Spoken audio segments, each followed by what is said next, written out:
కొమ్రంభీం ఆసిఫాబాద్ జిల్లాలోని కోటల మండలంలో తలోడి గ్రామంలోని ప్రజల యొక్క వరి పొలాలు మొత్తం నేల కొరిగి మరి విపరీతమైన నష్టం జరిగింది.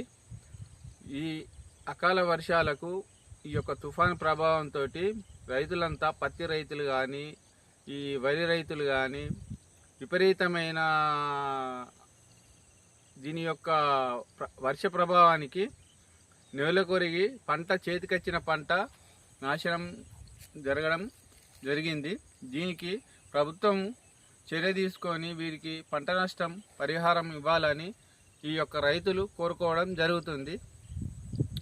ఈ యొక్క సర్వే చేసి వీళ్లకు తక్షణమే ఆదుకోవాలని రైతుల యొక్క ఆవేదన చెందడం జరుగుతుంది. ఈ భారీ వర్షాలతోటి నేను పట్టుకున్న కౌలు పంట భారీ వర్షంతో మునిగిపోవడం జరిగింది. ఒక 8 రోజులైంది వరి కోతకొస్తుండే. నేను కౌలుకు పట్టుకున్న పొలం ఎకరం పొలం భారీ వర్షాలతోటి మొత్తం నీళ్ళల్లో మునిగిపోయింది.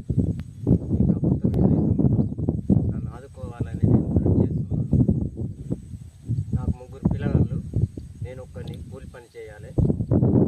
కూలి పని చేస్తే నాకు డబ్బులు సరిపోతలేవు అని నేను 1 ఎకరం పొలం కౌలుకు పట్టుకున్నాను. ఈ భారీ వర్షాలతో నష్టం మొత్తం మునిగిపోయింది. ఈ ప్రభుత్వం అయితే ఏదైతే ఉందో నన్ను ఆదుకోవాలని నేను మనవి చేస్తున్నాను. ఇంకొక 8 రోజులు అయితే కోతకొచ్చి నేను గడ్డ పెట్టుకుని ఇంట్లోని ఇదిగో చూడండి మొత్తం మునిగిపోయింది నీళ్ళల్లో. మొత్తం ఒక ఎకరం పొలం ఇట్లా పట్టుకొని ఎకరం ఉంటుంది. ఈ ఎకరం పొలం కూడా మొత్తం మునిగిపోయింది. ఇప్పుడు నన్ను ఆదుకునే దిక్కు లేదు.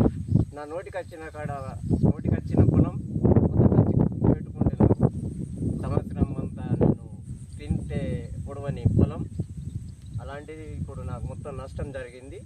ఈ ప్రభుత్వం నన్ను కొద్దిగా ఆదుకోవాలని నేను మనవి చేస్తున్నాను.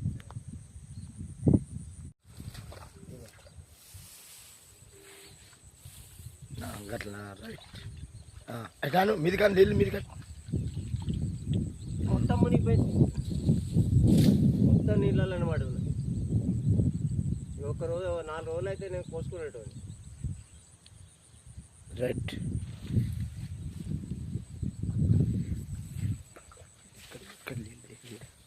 నీళ్ళు కనబడతాను. నీళ్ళు అట్లా అందాక తీసుకో. అట్లా నాకు పెట్టుకోండి. నువ్వు నీళ్ళు లేపుడు పెట్టు. నీళ్ళు లేపరా? నీళ్ళు లేపు నాన్నే నీళ్ళు లేపు. అయ్యే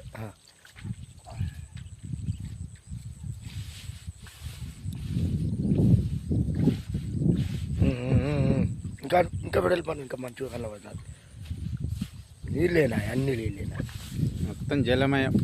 జలమయం అని రాయి. ఇంకేది డైరెక్ట్ రాయి. నష్టపోయి మొత్తం అట్లు మొత్తం మునిగిపోయినాడు. కుంటోడు కూడా బాత్రూమ్ ఇబ్బంది అవుతుంది. జలమయమైన పత్తి చేనులు, వరి పొలాలు